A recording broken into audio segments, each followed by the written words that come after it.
अल्लाहुम्मा सल्ली अला सय्यदना व नबीना व मौलाना मुहम्मदिन व आलिहि व सहाबिहि व बारिक व सल्लिम अलैहि। हबीब करीम जी ज़ात बाबरकात जो इरशाद गिरामिया पाण फरमाइन था रमजान शरीफ जे फजीलत में त जन्नत के अल्लाह ताला जी ज़ात बाबरकात दरवाजा रखिया हर एक दरवाजे जे मथा अल्लाह पाक जो दा नालो रखियो आ। हबीब जी ज़ात बाबरकात फरमाइन था हिकड़ो दरवाजो आ जन्नत जो जंहिंजो नालो आहे रैयान।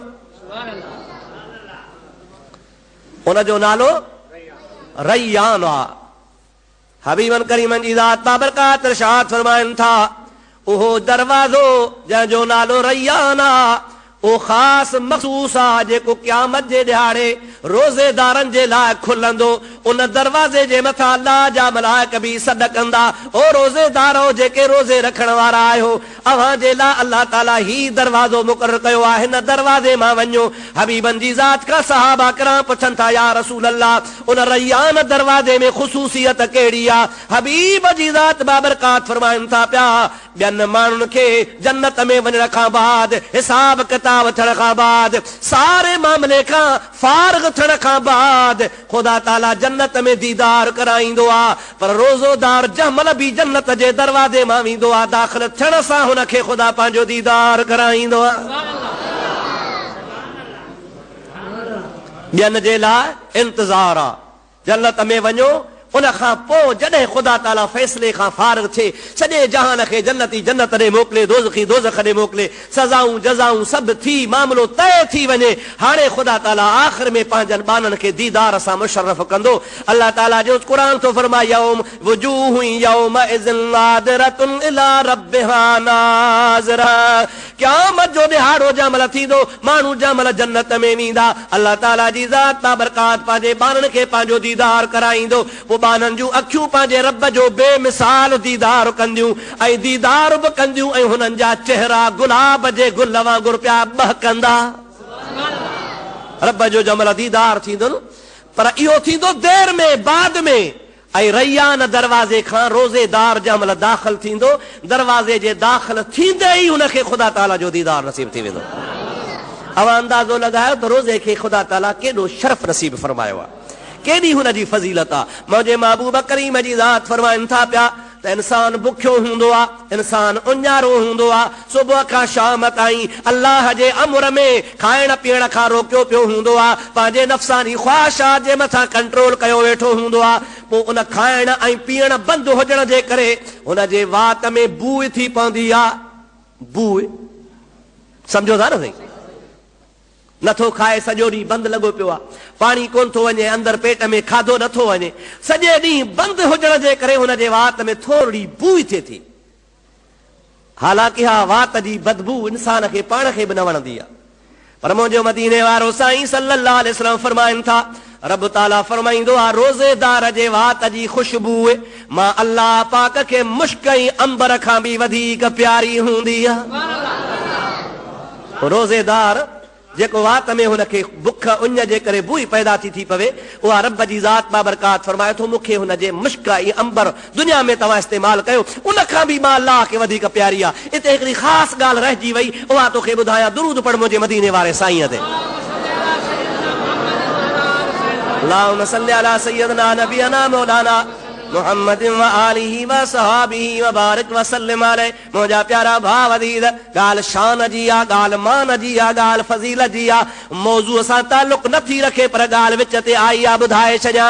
अर्ज़ु कयुमि त जन्नत जा दरवाज़ा हर दरवाज़े जो नालो आहे हिकिड़े दरवाज़े जो नालो रैयान आहे। अहिड़े तरीक़े सां ॿियनि दरवाज़नि जा नाला किथां रोज़ेदार पियो वेंदो किथां नमाज़ी पियो वेंदो किथां हाजी पियो वेंदो किथां ज़कात वारो पियो वेंदो किथां ख़ैरत वारो पियो वेंदो किथां तहज्जुद गुज़ार पियो वेंदो किथां क़ुरान जो कारी पियो वेंदो किथां आलिम पियो दाख़िल थींदो किथां कहिड़ो पियो माण्हू मुख़्तलिफ़ नेकिन वारा उन्ही दरवाज़े खां पिया दाख़िल थींदा पर रैयान दरवाज़े मां रोज़ेदार वेंदा। सहाबा किराम पुछनि था या रसूल अल्लाह जन्नत में इहे मुख़्तलिफ़ दरवाज़ा भला को अहिड़ो बि तुंहिंजे उम्मत में भाॻन भरियो आहे जो हर दरवाज़े खां उनखे सॾु थिए? सम्झो था कोन सम्झो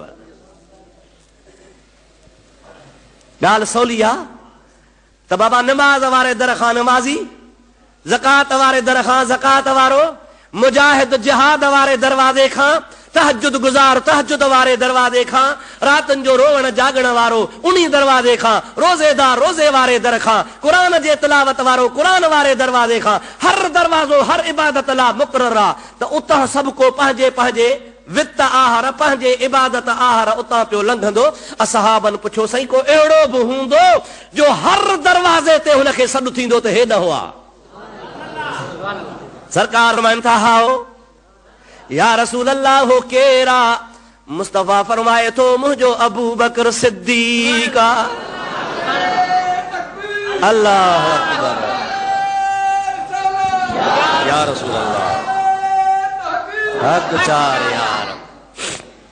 मुंहिंजा प्यारा भाउ तफ़सीर कबीर वारे अल्लामा फ़खरुद्दीन राज़ी रहमतुल्लाह अलैह लिखियो आहे त सैयदना अब्दुल्लाह बिन उमर सब चो रज़ी अल्लाह ताला अन्हु, हज़रत उमर जो पुटु आहे, नबी करीम जो सहाबी आहे, महबूब जी दरबार में वेठो आहे। उहो रिवायत थो करे त मां हिकिड़े ॾिहाड़े रसूलुल्लाह जे दरगाह में वयुसि, वेठो हुउसि, मुंहिंजे वञण खां अॻु में ई अबू बकर ते वेठो हो, पर हुनखे पुराणो फाटल चोलो पियल हो ऐं एतिरो त हो चोलो पुराणो हो जो उन चोले खे खजीअ जे फड़हनि सां सुक करे सीने ते वेढ़ियो वेठो। पंहिंजे हिन चोले खे बटण हन न बाबा, बीड़ा हन न, पर उन बीड़नि जे जाइ ते बटण जे जाइ ते अब्दुल्लाह बिन उमर थो चवे त मां ॾिठो त हज़रत अबू बकर सिद्दीक़ जो न पुराणे फाड़ल चोलड़े खे खजीअ जा फड़ा हा ऐं कंडा लॻल हा। मुंहिंजा मिठड़ा भा हज़रत अब्दुल्लाह बिन उमर थो चए मां त ख़ामोश वेठो आहियां। थोरी देर गुज़री, मदीने जे शहंशाह सल्लल्लाहु अलैहि वसल्लम जे दरबार में हज़रत जिब्रील अमीन आयो। सलात बुलंद आवाज़ सां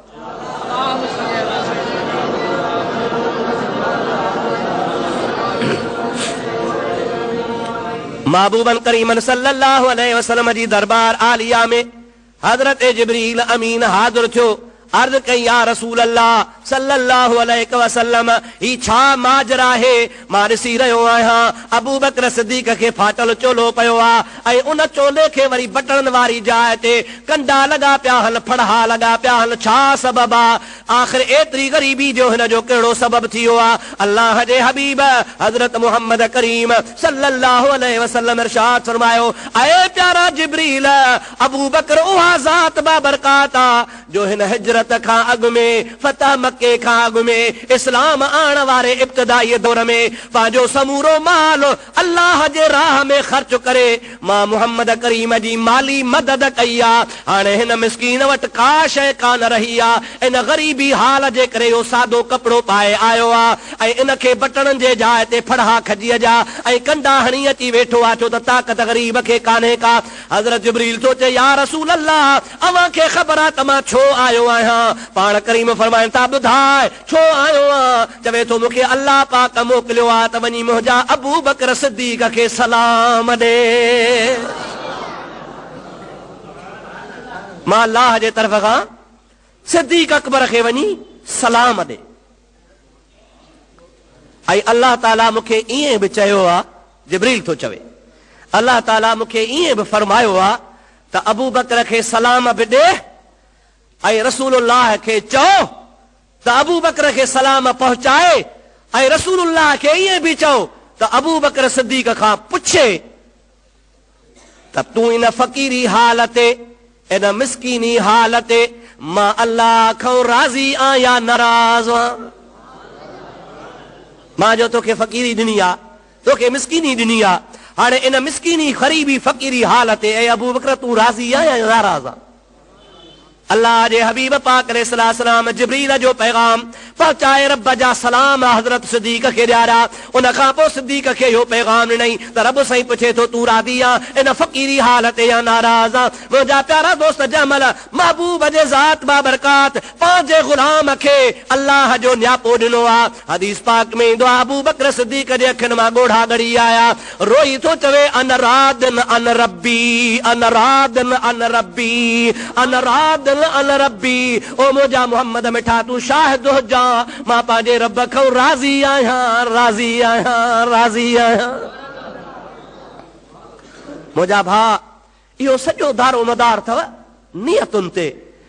अमल त ॿियनि जा बि घणा थी सघनि था, थोरा बि थी सघनि था, पर अमल में इख़लास ऐं ख़ुलूस जेको हूंदो आहे उहो इंसान खे इन मक़ाम ते पहुचाईंदो आहे। रोज़े जी बि अहमियत इन जे करे आहे जो रोज़े में घणे खां घणे हिसाब सां ख़ुलूस अमाल हूंदो आहे। जीअं मां अॻे जुमे ते तव्हांखे ॿुधायो हो त रोज़े जी हक़ीक़त जी ख़ुदा खे ख़बर आहे, ॿिए कंहिंखे ख़बर कान हूंदी आहे।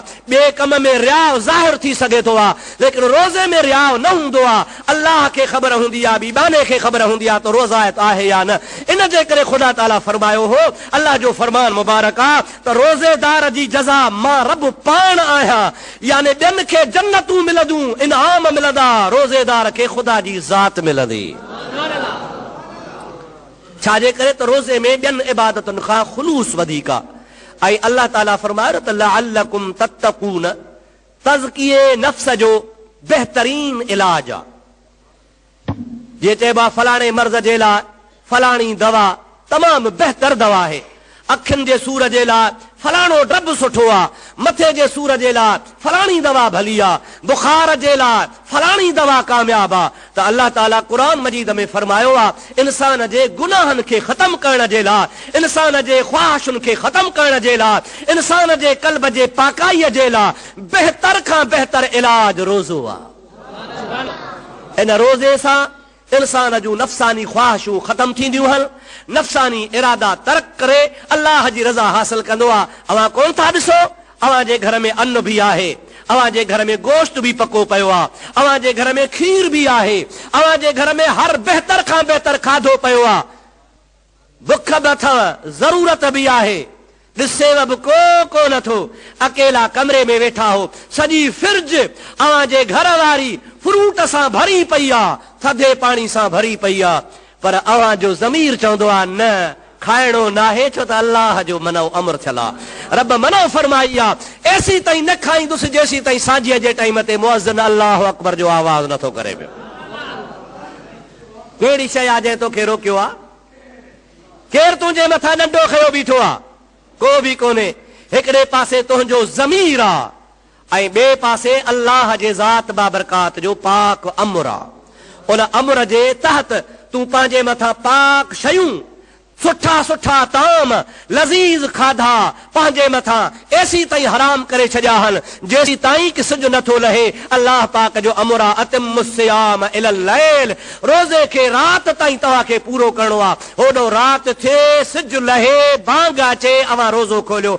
इन अल्लाह जे अमर जे करे तूं ख़ामोश आहे। रब ताला फरमाए थो इन खां वधीक ॿियूं कहिड़ियूं ख़्वाहिशूं आहिनि जो हर ख़्वाहिश बानो तर्क करे मां अल्लाह खे राज़ी कंदो आहे। दुरूद पढ़ तन बारे में ॿी ॻाल्हि तोखे ॿुधाए छॾियां।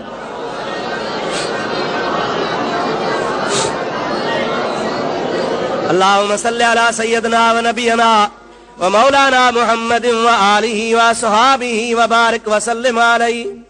करंट आइस भरियो सलात सलात बुलंद आवाज़ सां। अल्लाहुम्मा सल्लि अला सय्यदना व नबियना व मौलाना मुहम्मद व आलिहि व सहाबिहि व बारिक व सल्लिम अलैहि। दोस्तो अज़ीज़ो, ॿी ॻाल्हि ही आहे त अल्लाह सी फरमायो लअल्लकुम तत्तकून, रोज़े रखण सां तव्हांखे तक़वा मिलंदी। इहो छो? इन जे लाइ फ़लसफ़ो इहो आहे, इस्लाम असांखे इहा ॻाल्हि सेखारी आहे त इंसान जे अंदरि जेके बि ख़राबियूं जिस्मानी हुजनि चाहे रूहानी, उहे सभु पेट जे करे पैदा थींदियूं आहिनि। इंसान में शहवत जो ग़लबो घणे खाइण जे करे थींदो आहे। शरारतूं फितना इंसान जे पेट भरण खां पोइ ईंदा आहिनि।